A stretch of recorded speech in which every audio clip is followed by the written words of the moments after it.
So hello, welcome to yet another day of Physics 2, where we have been going through AC circuits and everyone's favorite, and by favorite I mean everyone hates, the phasor diagram. Basically, we talked about what happens when you have a circuit with a RLC circuit with AC, and what that means towards the conductive reactance, the capacitive reactance, inductive reactance, I misspoke, and impedance and phase angle and all that fun noise. Um, where I plan on going with this is really a very long segue into next chapter, and I'm going to spend most of today doing this long segue. But before I get into that, I want to talk about one more thing with an RLC circuit, which is basically, let's say you don't have an RLC circuit. Let's say you have an LC circuit, no resistance, just an inductor and a capacitor. Now this basically isn't possible. There's always some resistance in a circuit. Nothing is a perfect resistor. But let's pretend for a second that we have somehow no resistance whatsoever. Now we know from Ohm's law, and you know what, I'm going to write this here because it's not written on the thing. We know from Ohm's law that V equals IR usually. V equals IR. I know what a V looks like. But when you're dealing with inductors and things like that, we're going to have to instead say that for this circuit, instead of resistance, we have to use impedance. So V equals IZ, which means the current through a circuit will be given as the voltage over the impedance. Now keep in mind, impedance is this crazy equation. And so what we're going to do is we're going to say, you know what? Let's say there's no resistor. If there's no resistor, that means the resistance is 0. Once again, not really possible, but we're going with it for a second. So that means my current will be voltage divided by the square root of XL minus XC squared. And this leads to a very crazy idea. What if XL equals XC? There's nothing stopping that from happening. Because if XL equals XC, you're dividing by 0. You're going to get that the current is V divided by 0, which, that's fun. You know, dividing by 0 always leads to good things. But what it means is basically, if XL equals XC, you'd have infinite current, which is obviously not possible. But once again, you always have some resistance. But what happens, what this shows, is that if you do have any resistance, which you should have and will have, if XL equals XC, you're going to have a very large current. And even if you have a small voltage, you're still going to get a huge current. Now keep in mind we have an equation for X of L and X of C. So if I'm talking about when they're equal to each other, I'll just set them equal to each other. And I can rearrange this. I'm not going to show them algebra, me rearranging it. You guys have seen me rearrange enough equations. I assume you know what you're doing. But rearranging, I can get that F naught is 1 over 4 pi squared L over C, which I could then rearrange this last step. I like how I show one step and get this equation for F naught. What this is this F naught is the frequency when XC equals XL. That anytime your frequency is 1 over 2 pi square root of LC, your XL equals your XC. And if your XL equals your XC, you are in what is called resonant frequency. Resonant frequency will be at a point that your current is much, much, much, much higher. And if you do have resistance, which you always normally will, at your resonant frequency, your impedance will just be the resistance. And at any other frequency, your impedance will be larger than your resistance. Resonant frequency for any combination of inductor and capacitor is the frequency where you have the most current per your voltage. It is the current where you get the most bang for your buck, basically. And for every inductor and capacitor combo, there's going to be a frequency that this happens at, that your current will max out. Above it, you have less current. But above it, beneath it, you have less current. But at that current, it will max. Okay? Let's do an example problem. I got an RLC circuit. I was so bad with significant figures when I wrote these notes.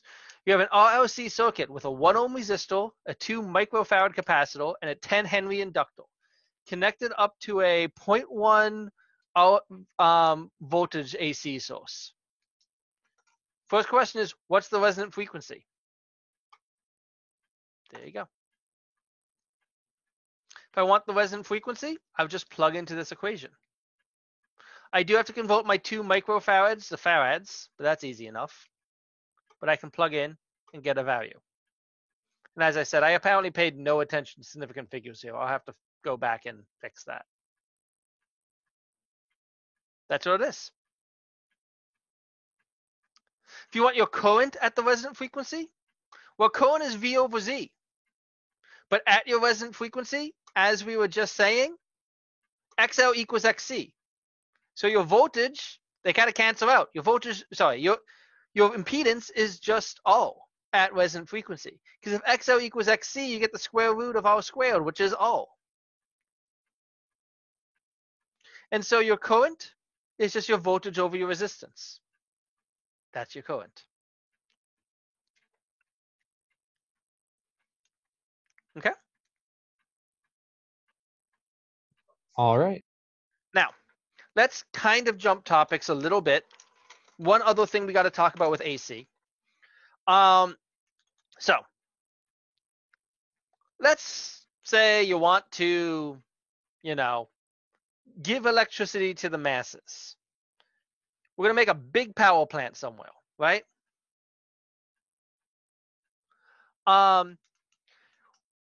If you want to power something and have it travel long distances, like, I don't know where exactly the closest power plant is to me in Oneonta, but let's say, just for shits and giggles, that I'm powered by Niagara Falls, which some of the power probably does come from there.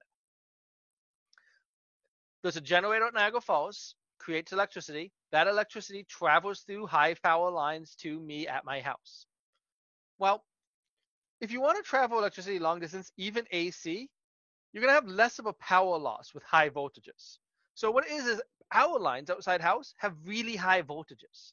And then when they enter the house, they step down the voltage. They decrease the voltage. And all of this stuff we've been talking about with AC and with AC circuits leads to a cool idea that you can change the voltage of a power supply and have the voltage go from one voltage to another using some of the stuff we've been talking about. And the device for doing it is called a transformer, which I'm really shocked I don't have pictures of the toys transformers in here, just as a me being me, but I didn't. I managed to refrain. I have transformers behind me though. Well, there is next semester. Yep, I'll have to add them in. Because we're in my office, I'm tempted to pull down my transformers and play with them while teaching. So, transformers are a way to step up or down voltage. Let's say, for example, you had a 120 volt power supply, but you only want 60 volts. Transformers will let you change the voltage and go up or down. And how they work is kind of ingenious in simplicity. What a transformer is you take a solid piece of metal, normally iron, and usually in a square shape like this. I'm going to show a demo with one in a second, but you can see here it's the same square shape. Or you can't really see because it's put together. But this whole thing is going jink, jink, jink, jink. That's its big square. And what you do is you wrap loops of wire on each side. And if you hook one side up to an alternating power source, what happens? Or let me just, before I get into what happens. So you hook one side up to an alternating power source, AC power. And then the other side, you also loop wire around it. How much wire you loop around it, you can decide. And that's all it is. Once again, going like this. Loops of wire around one side, loops of wire around the other. here's the cool thing. When you do this, what happens is, let's look just my left side here, right? With my power generator, what's going to happen is it's going to create if I put a voltage on my left side, that's going to cause a voltage in the piece of the wire that's looped around my ion middle, my ion core, which I often call an ion core. The ion core is going to then have a voltage through it. But because it's an AC power supply, it's going to have a changing current through it, or changing voltage through it. But a changing voltage through it means a changing current through it. And it's a loop of it's a loop of wire around metal. A loop of wire around metal, that's what an electromagnet is. And so by having this looped around it and constantly changing, what's going to happen is that this is going to cause a magnetic field to show up in the ion. It's going to cause a magnetic field to show up in the ion because I have a changing current in a loop of wire, which means a changing magnetic field. Now that changing magnetic field is going to be passing through my other loop. And so I can say, I'm going to induce some EMF on my one side. But whatever EMF I induce is also going to get induced on the other side. And what will happen is whatever voltage I have changing on the left, that's going to create a magnetic field, and that same magnetic field will go onto my second side, my secondary side. I should really say primary and secondary. That's the official terminology. But the change in flux over change in time will be the same on both, because it's the same magnetic field going through both sides. And if I set those equal and rearrange a little bit, I can get this equation. And what this says is, if I have an AC voltage supply on my primary coil on my left, my secondary coil will also get a voltage going through it, but they'll come as a ratio of number of turns. That the voltage of 2 divided by the voltage of 1 equals the number of turns on 2 divided by the number of turns on 1. And what you can do with this is you can go and make it so that a certain voltage goes in and you get a different voltage out. So here we got it. I have this guy set up. It says 110 volts V max, but it's not set on max. It's going through the wall. So I'm probably over 110, but whatever. Oh, this is probably a 60. Yeah, it's just 60 volts. No, this should be 120 volts. I don't know why it's 110 Vmax. I have it on 120, but whatever. And I have this going straight to an outlet, right? And this outlet is going, and it has 440 turns. The other side is 220 turns. It has half as many turns. And so what happens when I turn this on,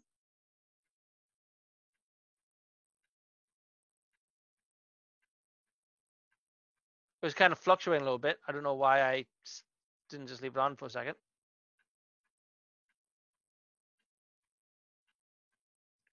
I had about 60 volts.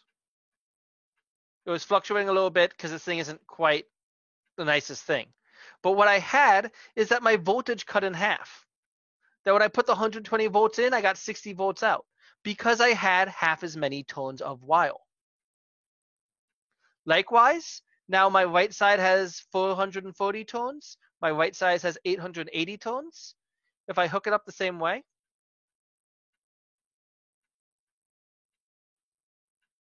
I doubled my voltage because I have twice as many turns. That's what a transformer does. A transformer, because of what you put in you have a different number of turns on each side, and you can step up or step down the voltage, whichever way you need to do.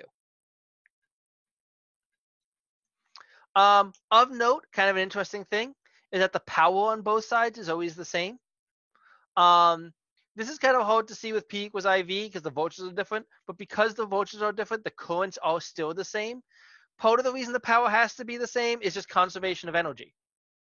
Conservation of energy says we cannot create or destroy energy. So whatever the power on one side is must be the power on the other. So using that, if you know the current on one side, you can get the current on the other also. Now also, these will only work on AC. They'll only work in AC because we're inducing magnetic fields. If we're inducing magnetic fields, they have to have a changing magnetic field. Sorry, they must have a changing current, changing magnetic field. And if you're doing DC, the magnetic field isn't changing, it doesn't happen. And these are commonly used out in the wild of life to power things. That power plants will create voltage at a set thing. Then we use a transformer to up the voltage. Because, wait, I want that. Because the higher the voltage, the better it is to work at a long distance. Then once it gets to a substation, they'll reduce it down to a lower voltage. And then on the power box outside your house, they'll reduce it down to a lower voltage. And normally you got 230 volts going into your house. You have another small transformer in your actual circuit breaker that steps it down to each individual circuit. Of note though, the higher the voltage, the smaller the current, and you normally lose less power. These should be italicized. I'm going to fix that real fast while we're talking. Oh, my computer cannot be doing what I'm telling it to do. That was weird. But yeah, you have less of a power loss over a long period if you have a higher voltage, and that's why we do it like that. This is part of the reason that we power everything with AC and not DC. DC doesn't work long distances, and AC works long distance, and part of the reason is we can do this. We can do the step up and step down. Any questions though? Not currently. Okay, let's do an example problem. So, in Europe and most of Asia, outlets have 240 volts. You need a transformer, so you wrap 110 turns around the primary. How many turns should you wrap around the secondary if you need 120 volts to run your hairdryer? There you go. If I want to know how many turns, how much N2, I'll just rearrange. I'll just multiply both sides by N1, which I can plug in and solve.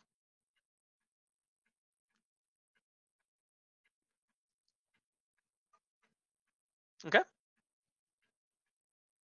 Now, I said most of today was going to be a segue, and I'm going to be starting that now, so I guess half of today. Let's talk about more things with AC. We got on transformers for again AC doing weird shit.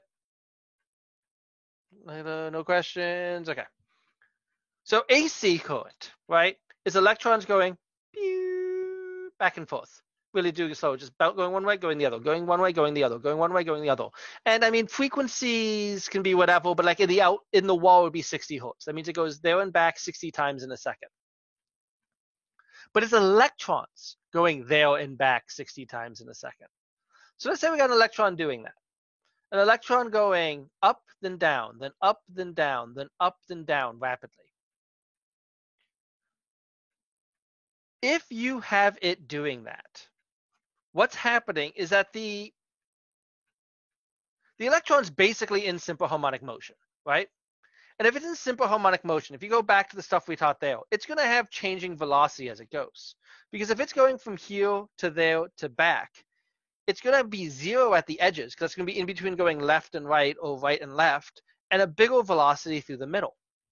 And so what's going to happen is this charged particle is going to have rapid acceleration that's changing from one side to another, but a rapid acceleration that's pushing it one way, then pushing another, then pushing one way and pushing another.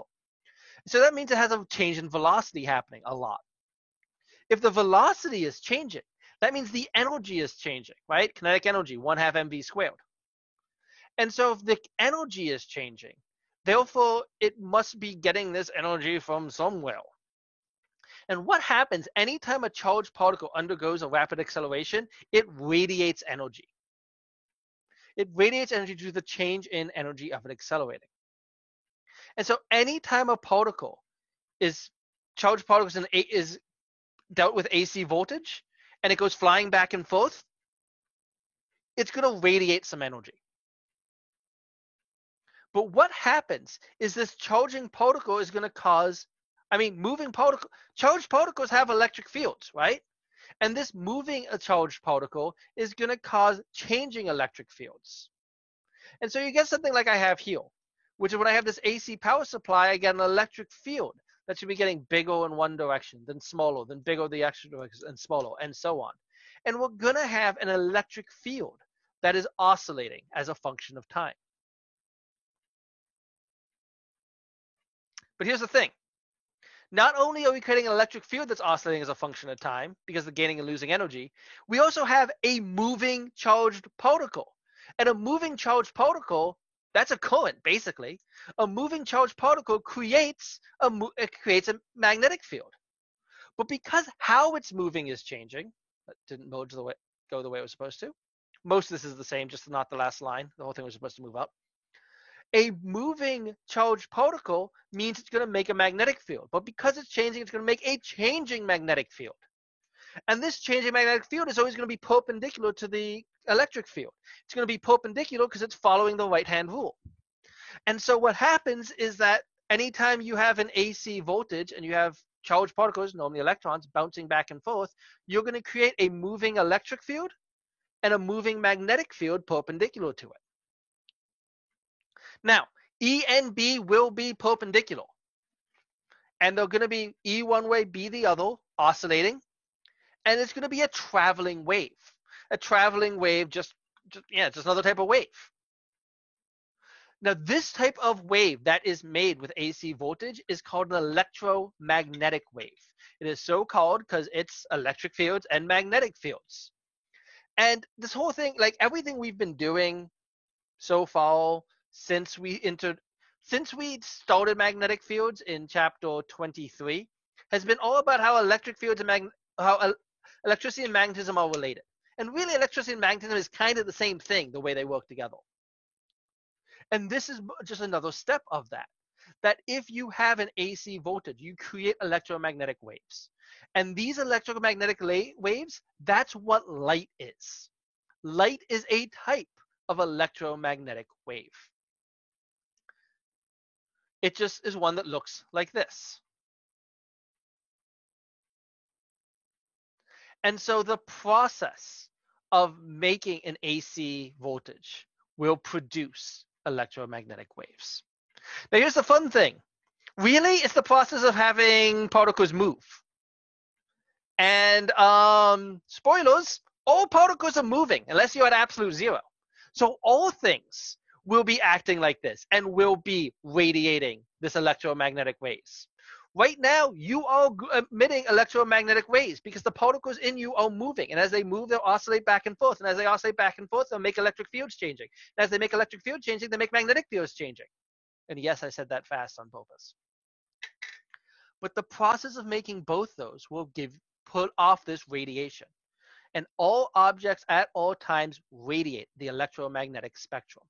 Now, some of you who had me for Physics 1 will remember this when we introduced radiation, the very, very last class of new material in Physics 1. If you had somebody else, hopefully they covered it too.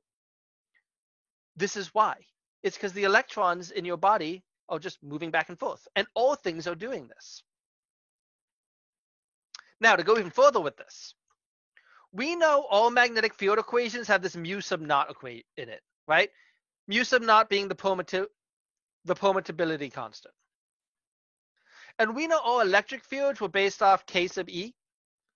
But I introduced, when I first did it, I said that K sub E is 1 over 4 pi epsilon sub naught. Epsilon sub naught is the permittivity of free space.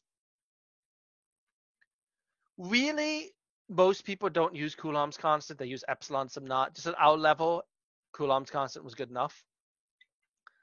Logically, if these electromagnetic waves, this electromagnetic waves is the word I'm looking for. If these electromagnetic waves are based off electric fields and magnetic fields, they must be based off these constants. And it actually ends up that the velocity of any electromagnetic wave is going to be equal to what the electric field is divided by what the magnetic field is, which are fluctuating with time. I recognize that. But they're fluctuating in time in unison. And when you divide out these two, most everything will cancel out except for two constants.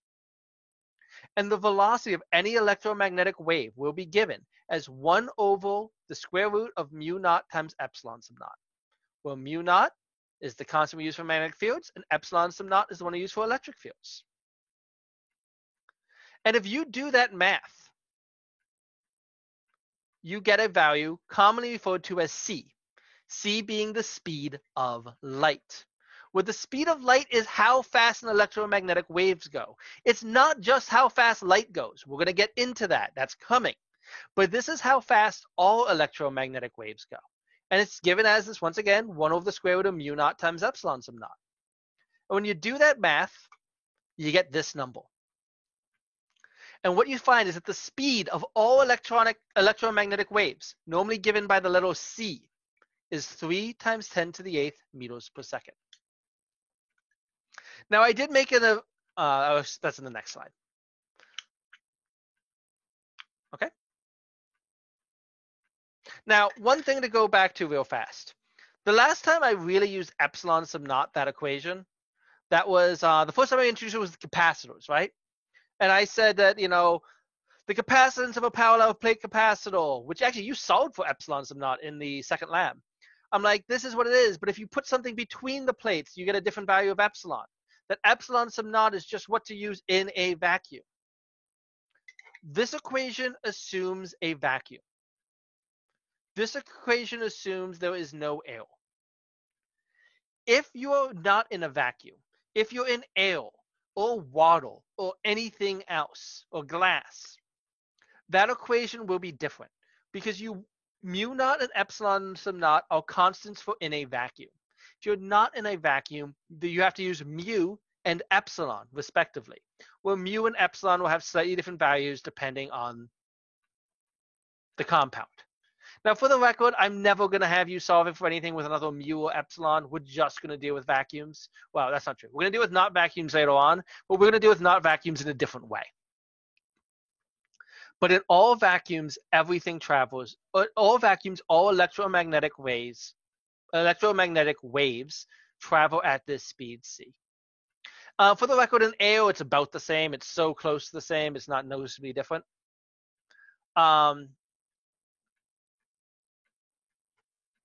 And this is an important number. This is the speed limit of physics. Nothing can ever go faster than the speed of light. Once again, light is a type of electromagnetic wave. We're going to go through all the electromagnetic waves in a second, but light is one type. But nothing can go faster than that speed. And in fact, when you get near that speed, shit gets crazy, which is going to be a whole chapter later on. I forget which number it is off the top of my head, but we're going to do a whole chapter of what happens when you get near the speed of light. And it's nuts. It's the craziest chapter we cover. But that is going to be the speed of those waves. Now, keep in mind the velocity of any wave is its wavelength times frequency, which means for the speed of light, the velocity is c. So we can say that for any electromagnetic wave, the speed of light is its wavelength times frequency. What this means is that there's a direct relationship between the wavelength and frequency of light. That anytime you have a long wavelength, you have a low frequency. And every time you have a short wavelength, you have a high frequency. But this wasn't just light. This is all of the electromagnetic waves that are possible. And it ends up that electromagnetic waves come in a lot of different flavors. And this right here is the electromagnetic spectrum. All the things on this are these idea of electric field and magnetic fields oscillating. And they all are that idea, just different wavelengths or different frequencies because there's a 1-to-1 ratio. Visible light, what we view as light, is just a range. Everywhere from about 400 nanometers wavelength to 750 nanometers wavelength. Where 400 is a dark blue, 750 is a red.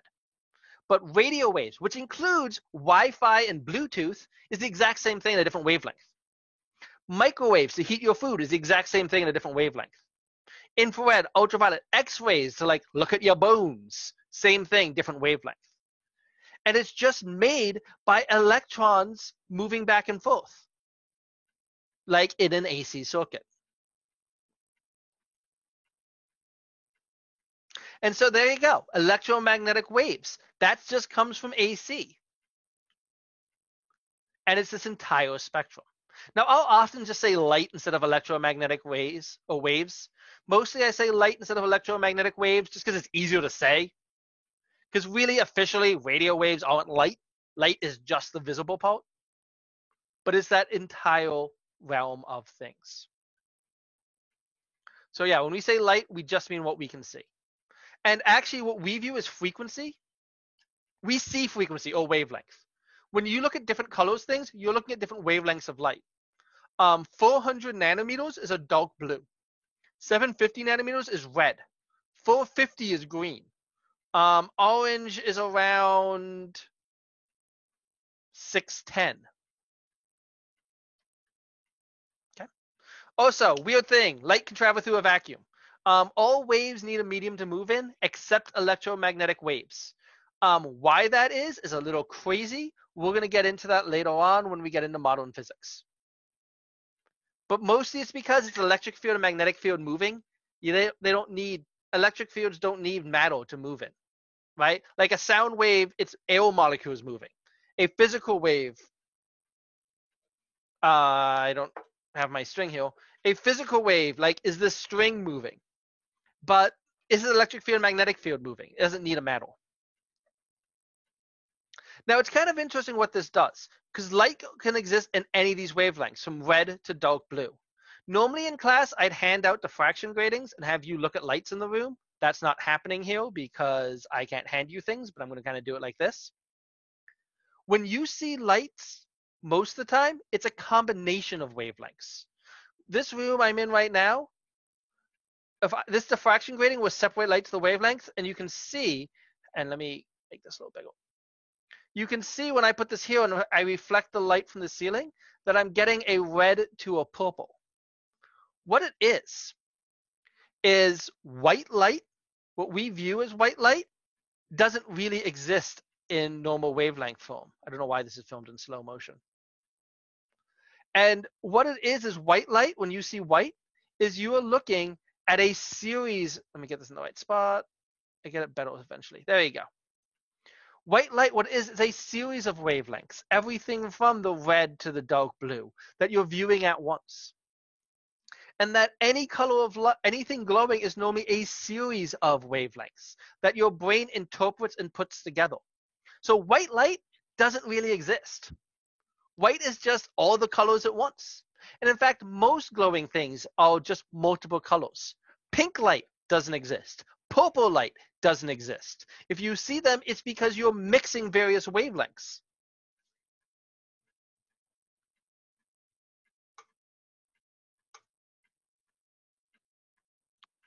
Does that make sense? Yeah. Okay. I forgot to open this video ahead. So. Nope. Still play. Don't play. I forgot. Fuck you. Okay, I forgot to turn on my audio for you too. So I'm going to show two quick videos, which I also do this video in a different class, and I didn't get a copyright rule complaint about it yet, so I'm going to keep saying it works. About other combinations. We've all been told that the colors of the rainbow correspond to different wavelengths of visible light. Red, orange, yellow, green, blue, and violet. Where's pink in that list? It's not there. There's simply no pink light. So where does pink come from? It turns out that pink, or magenta, fuchsia, or whatever you want to call it, is actually a mix of red and blue light. Light from both ends of the rainbow that our brains see as one single color. If you try to roll up the rainbow to make a color wheel, there'll be a gap between red and violet. That's where all of the rest of the light in the universe is supposed to go. Radio waves, microwaves, infrared, ultraviolet, X-rays, gamma rays, and so on. But since we can't see any of those wavelengths, we replace all that hidden grandeur with pink. And speaking in terms of light, pink should probably be called minus green, because pink is just the leftovers of white light when you take out the green.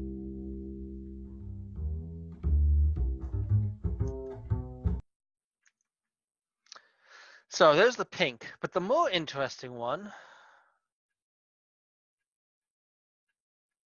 is purple, which is kind of the same idea, but The rainbow as we know it is red, orange, yellow, green, blue, violet. Roy G. Biv. I'm ignoring indigo because, let's be honest, indigo? But where exactly is violet? Is it at the end here? This dark blue? And what's this brighter light blue-green? Cyan, perhaps? So why don't we say the rainbow is red, orange, yellow, green, cyan, blue? Roy G. Well, we actually do, and we've just forgotten. When Isaac Newton originally observed a rainbow of light split by a prism and made his labeling of the colors as red, orange, yellow, green, blue, indigo, violet, the thing he called blue was indeed what we would now call blue-green, or teal or cyan, reminiscent of the color of the blue sky. And what we now tend to call blue, Newton called violet, as in roses are red, violets are blue. Dark blue. He only included indigo in his fundamental 7 colors of the rainbow so that they would match the number of notes of the Western musical scale. Do, re, mi, fa, sol, la, ti. Yeah. Purple, magenta, and hot pink, as we know, don't occur in the rainbow from a prism because they can only be made as a combination of red and blue light, and those are on opposite sides of the rainbow, nowhere near overlapping. So there is no purple or hot pink in the rainbow from a prism. Violet is there in the roses are red, violets are blue sense, but purple is not. So then why do rainbows in the sky often look like they have purple in them? I suspect sometimes it's an optical illusion whereby nice deep blues in small amounts surrounded by a lighter color appear purplish to our eyes. However, sometimes purple and pink really are there, because a rainbow is really a rain disk. Each color of sunlight reflects back in a bright rimmed disk, all of different sizes which together add up to make a white disk with a colorful rim. But because light is a wave, interference from the raindrops themselves actually gives each disk multiple rings. The familiar outer ring is just the brightest. The others are called supernumerary rings, and are the source of supernumerary rainbows. The smaller the raindrops, the stronger the supernumerary bows. And if the drops are the right size, the first red supernumerary ring can overlap significantly with the main violet ring. And what do red and violet give? Purple. So as the saying goes, roses are red, violets are blue, and purple in a rainbow is a supernumerary hue.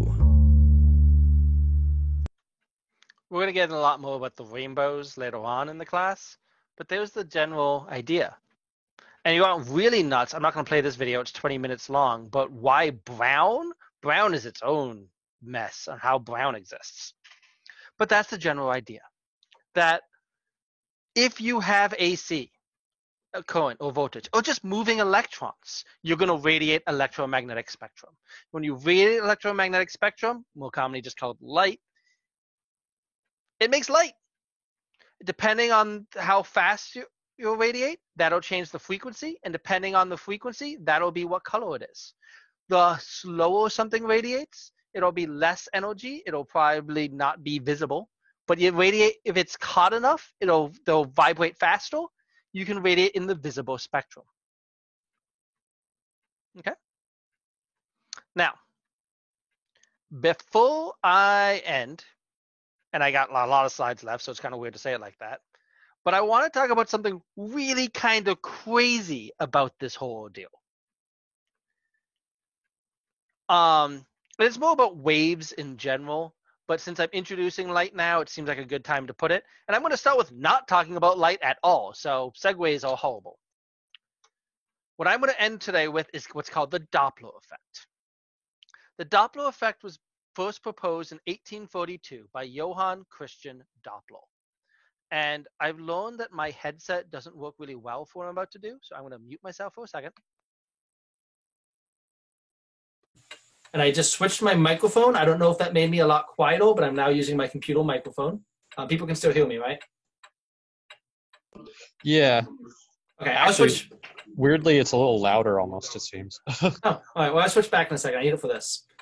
What he realized is that if something's at a frequency of sound, the frequency you hear changes as it moves. So if I make a set frequency, this is going to be a sound at 426.6 hertz.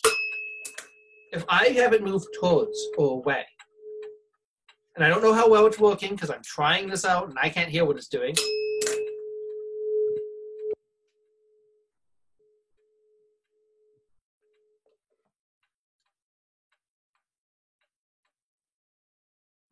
Theoretically, the frequency shouldn't have been constant. It should have felt like it was going up and down a little bit.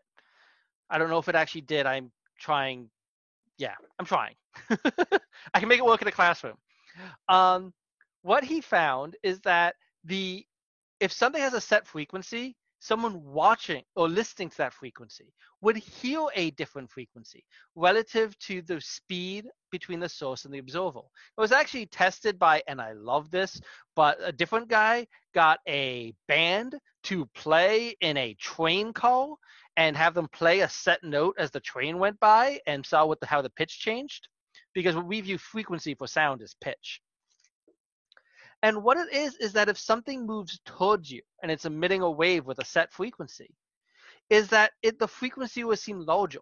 And when something moves away from you emitting at a set frequency, the frequency will seem smaller. The reason for this is, and you can kind of see with my car GIF here, is that as something moves towards you, it's emitting a wave, but it's catching up to its own waves it's emitting. And so I think this picture shows it well too with my motorcycle. That if it's constantly emitting waves at a set frequency, and each time it emits a wave, it's moving closer in the same direction the wave's going, it's going to bunch the waves up. Now for sound, as I said, we view frequency as pitch. That this guy, I can do it like this. That was 426 hertz versus this one, which I know you can't see me, is 288 hertz. That we view these frequencies as pitch. And so it's realized that if something's moving closer together, the frequency went up. Something moves further apart, the frequency goes down.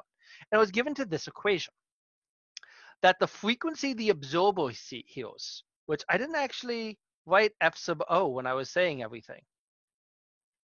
So that's on me. But the frequency the observer hears, F sub O, is equal to F sub S, the frequency of the source, times V plus V naught over V minus Vs, where V is the speed of sound. V naught is the speed of the observer. V is still the speed of sound, and Vs is the speed of the source. So in my picture, Vs would be the speed of that motorcycle, and V naught would be the speed of my people standing there or walking, depending on which one you're looking at. Now, what you do is you assume you don't do vectors in this. You just make it all positive, assuming that everyone's moving closer together. That if everyone's going closer together, V naught and Vs should be a positive number. If things are moving apart, both V naught and Vs become negative numbers.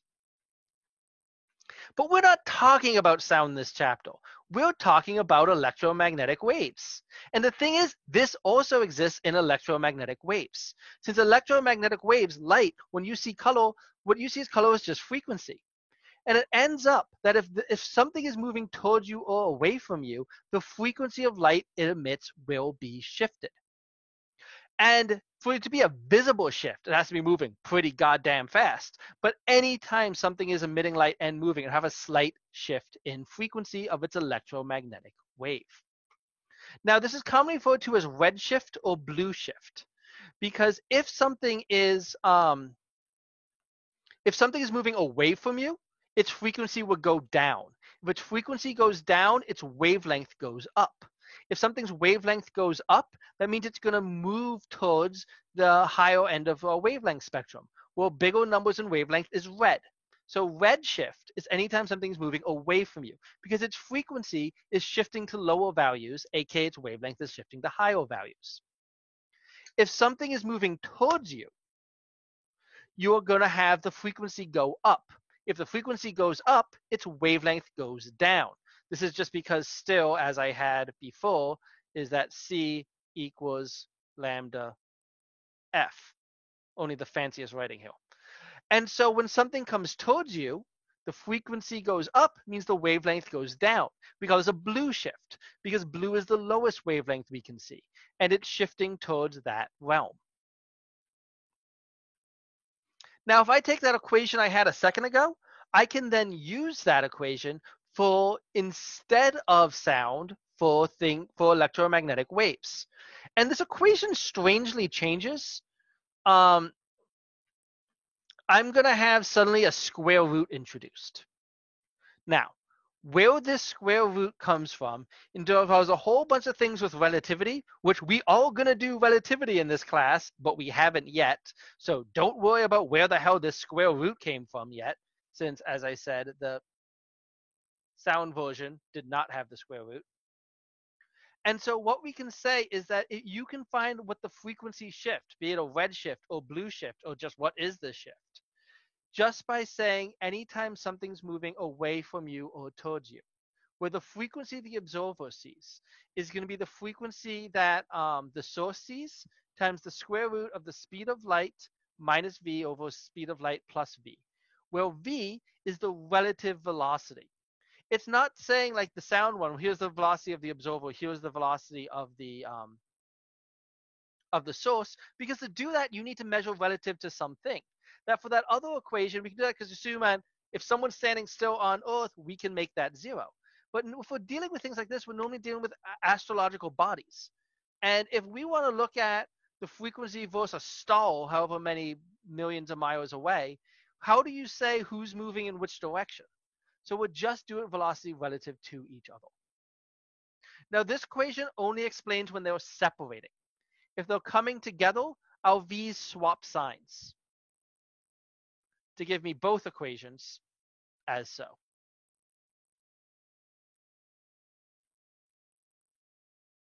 Now, this is commonly used by astronomers. They can figure out how fast and in what direction distant stars are moving by being able to figure out from a whole bunch of other things what color they should be and seeing what color they are and working out their Doppler shift.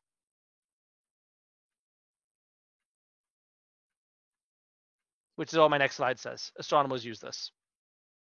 It's also how radar guns work. Radar guns use Doppler radar.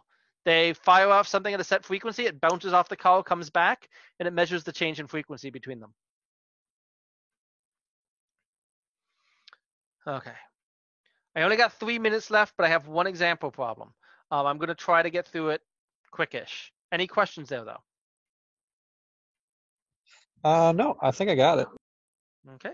Assume everyone else does too, if no one says anything. And okay, quick example problem, which actually this example problem I used as part of a job interview before I got this job, to a job I didn't take. So it says a distant galaxy is simultaneously rotating and receding from the Earth. As the drawing shows, the galactic center is moving at 1.6 times 10 to the 6 meters per second. Relative to the center, the tangential speed is 0.4 times 10 to the 6 meters per second for locations A and B. This galaxy is emitting frequency at 6.2 times 10 to the 14th hertz. What would someone on Earth see at both region from both point A and point B? So I think I have it doing it. This is what it's doing. It's moving like that. It's spinning away, and as it spins, moving away. So I can say that the speed at VA relative to the Earth is going to be VG minus VT. And so for region A, that's going to be the velocity relative to the Earth.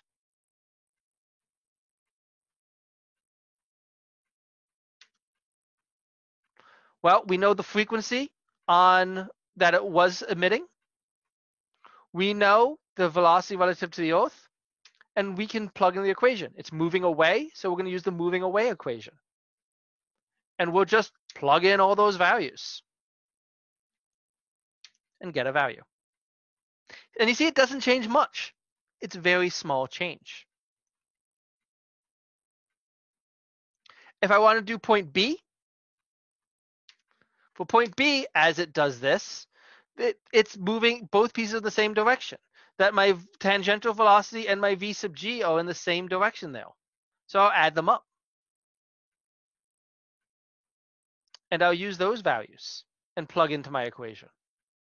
And I can solve for the velocity, for the frequency.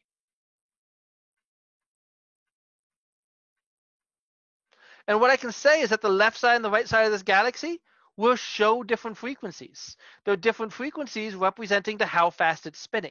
And this is what astronomers use to work out moving galaxies.